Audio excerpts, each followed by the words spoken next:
Hey guys, welcome back. It is Mike Del Corso here. I'm joined by Kyle Krajewski today at First Seat Sports. We're going to go ahead and we're going to break down our Week 14 starts and sits. And before we kick this off, I just want to take my victory lap. I was the only sole person last week to go ahead and say to start Kirk Cousins over Josh Allen. And that is in the video and it is cemented in history. And I just want to take my quick lap and – all right, moment of fame is over. We can get back to it. Kyle, what do you got for the start this week, man? All right, yeah, I guess I'll kick off our starts and sits. My start of the week, I feel like, goes without saying, it's a good quarterback, pretty solid quarterback at least. But it's Taysom Hill, quarterback for our old New Orleans Saints. And we saw him ball out last week. I think he was a QB8 on the week. And that was with 4 interceptions. Mm-hmm. And he gets an even worse QB defense this week against the Jets. I think statistically they are the second worst team for fantasy quarterbacks, or I guess second best. As in they give up the second most points for fantasy. So I think this dude, as a running back, receiver, quarterback, this is a Jets defense that will allow him to do it all. And he will, and I think he's going to be another top 8 quarterback this week, and so he should be started, and he can help you get into your fantasy playoffs. Yeah, definitely. I definitely agree that no matter what way you lay it out this week, he has to be in the top 10.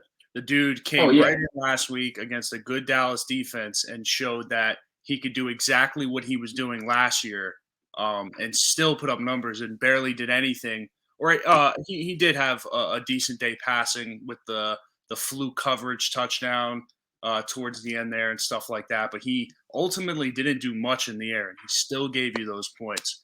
I was kind of stuck in a predicament last week. I had Aaron Rodgers that I got from you on a buy.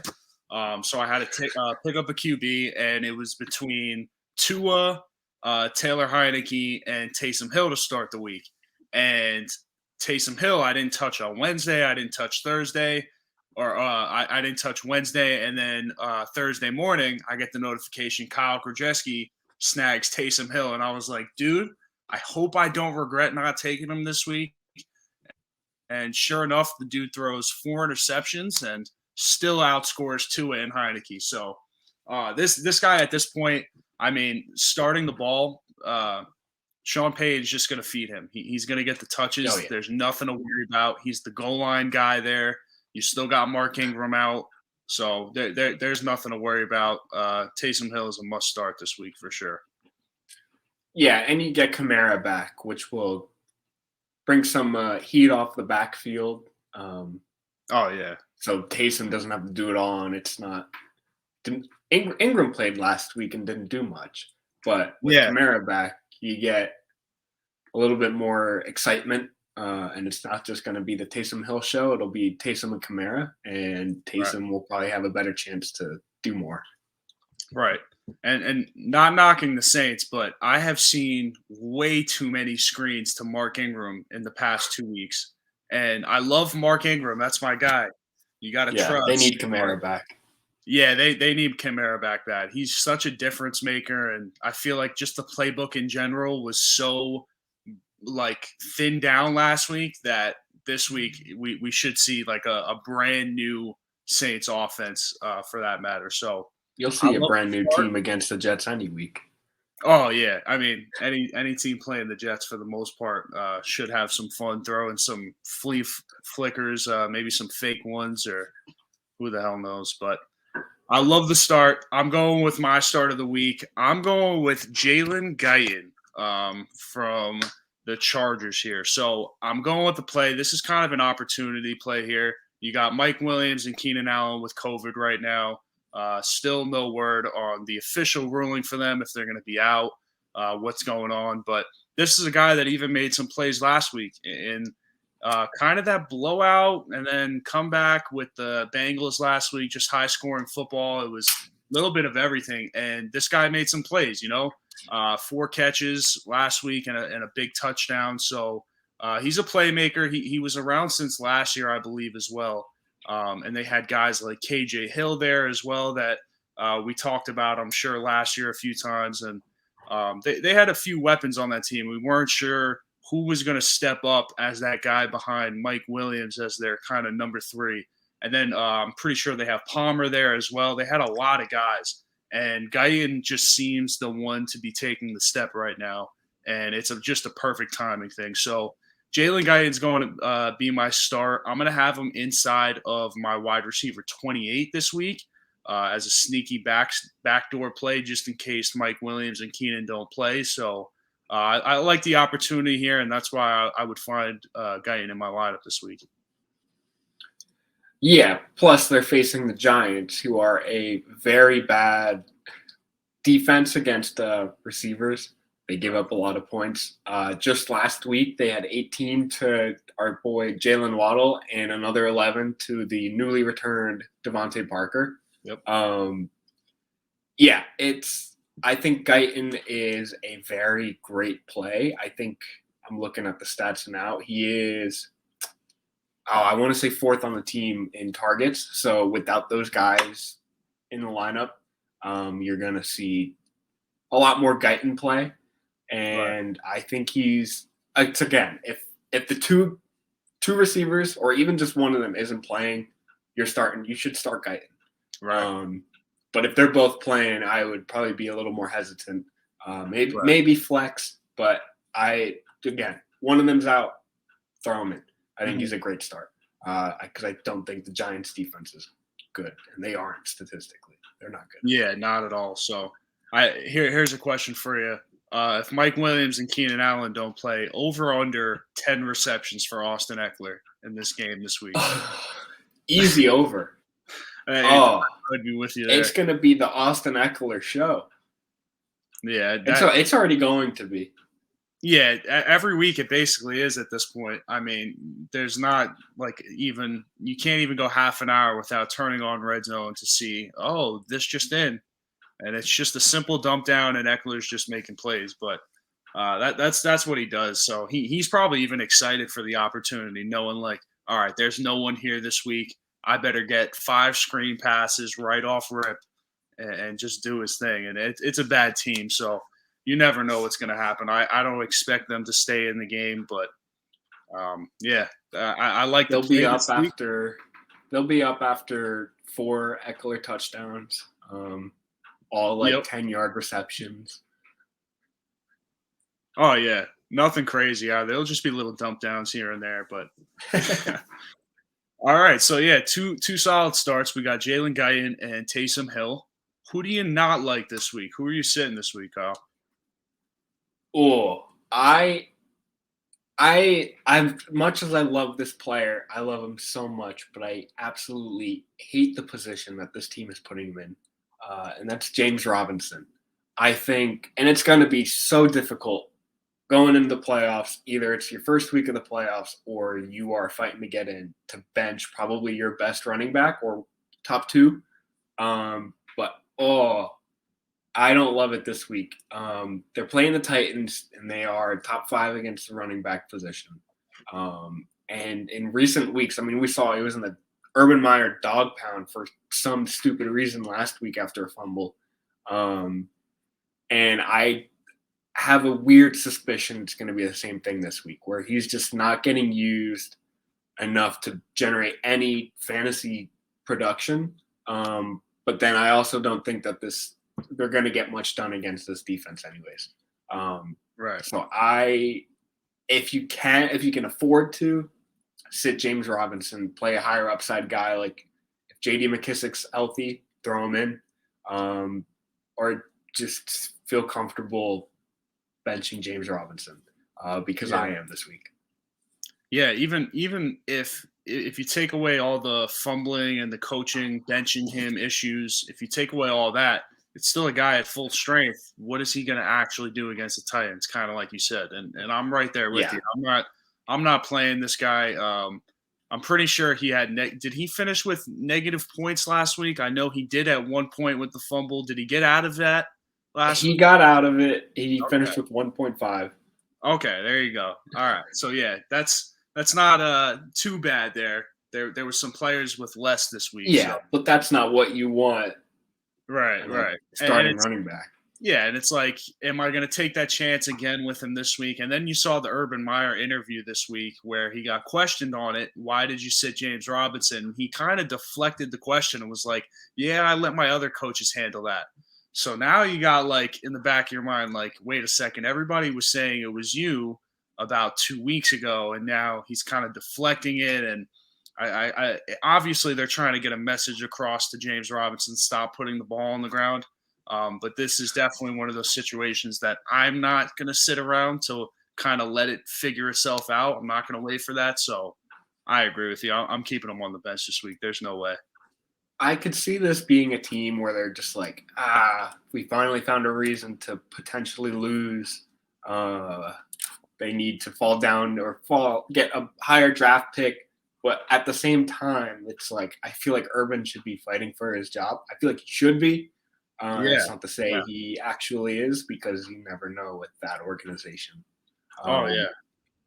But they have a weird love affair with Carlos Hyde. They'll play him whenever, however they can. I could picture him getting 20 targets this week just because they love him so much. But sit James Robinson if you can, or just don't expect a lot from him this week. Exactly. Yeah. If you're gonna be stuck with him, I wouldn't expect much, but that's definitely not a good looking Sunday coming up for you there if you got to play him. So No. yeah, I like it there. I'm going to go ahead with my sit of the week. Someone I do not like this week is Tevin Coleman, for a few reasons here. Obviously, just the direction the team's headed in. Still having issues at the quarterback position. Still can't put together a complete game and go out and do what needs to be done. You look at his stats the past 2 weeks when Michael Carter's been out fully and Tevin Coleman's had the reins, if you want to call it that. 2 weeks ago against Houston with a favorable game script for them to run the ball. He played 45% of the snaps, 16 carries, 67 yards, and 2 catches on 3 targets. Nothing too crazy there. And then even last week, his snap percentage went down to 39%, 11 carries for 58 yards, 3 catches on 4 targets. I would maybe the targets is the only promising thing there. Throughout the year since he's been playing, even at week 10 against Buffalo, he had 3 targets. So some targets here and there have been really saving his fantasy day for the most part in PPR formats. But this is just not a guy against a New Orleans defense coming up that I want to play. Team's got a lot of issues. I'm pretty sure they just lost Corey Davis for the year, which is a big blow to their receiving core. Elijah Moore has been taking the reins, which has been helping out. But just so much going on in that organization right now with the rebuild.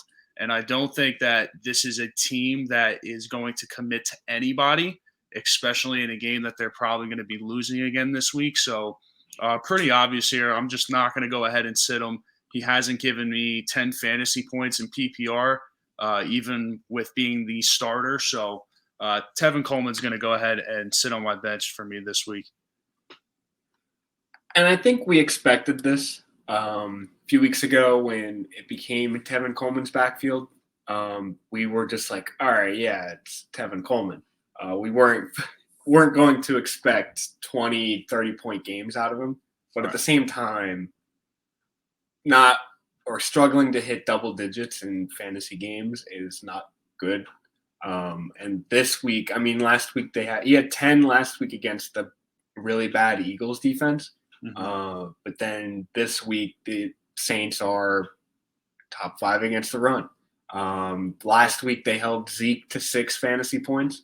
And I think this is going to be a game. The Saints have a bad pass defense. So I think hopefully the Jets are smart enough and they're like, all right, yeah, we can pass against them. Because they're going to have to keep up with our boy Taysom Hill that we mentioned in the start. That is true. So it's just going to be Tevin Coleman not being used. And if so, he's going to struggle to be really productive. And if you're trying to win this week, I wouldn't feel comfortable starting him. Yeah, not at all. And kind of like exactly what you said. Like we all expected, like, oh, it's Tevin Coleman, even if he is a starter, shouldn't do much. But it just shows you the difference of how good Michael Carter is for when he got the reins and their offense started rolling. Michael Carter was an elite back in fantasy football considered. It just shows like the different levels that those two guys are on. And it's just not a situation I'd be comfortable with. No way playing him against the Saints defense. So, and you got Taysom Hill too. You know, if he's playing like he did last week, their time of possession is going to go through the roof. They're just going to keep the ball on the ground, run the clock, and the Jets are going to have to sit back and throw a little bit. And who knows who's going to be throwing the ball? It seems like we got to wait for an announcement every week now on who's starting there. So. Who knows this week? You'll probably get Wilson this week with no Corey Davis, but it should be a big day for Elijah Moore. I can't wait in the start column this week. Yeah, we'll backtrack and just say it's a first seed start. Elijah Moore. Yep. Elijah Moore and thumbs down to Tevin Coleman. Basically anybody else on the Jets. You could just go ahead and say that. It's an Elijah Moore team, and only Elijah Moore. And that's it. I'm glad they figured that out. It took them. Took them long enough. Yeah, they figured that out. It was very interesting with all the hype coming in with Corey Davis in the preseason, and him and Wilson have a good repertoire, whatever, good connection, and it carried over for the first few weeks. And then Davis couldn't stay healthy. Wilson lost his job.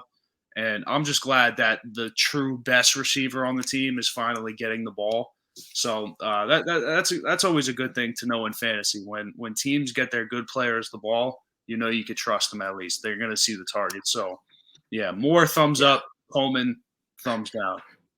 So, yeah, so we got our two starts here. We're starting Jalen Guyton, we're starting Taysom Hill, and we're starting Elijah Moore. And we are sitting James Robinson and we're sitting Tevin Coleman this week. We got some really good plays. We were spot on last week, like I said. The infamous Kirk Cousins over Josh Allen will not be forgotten. To make sure nobody forgets it.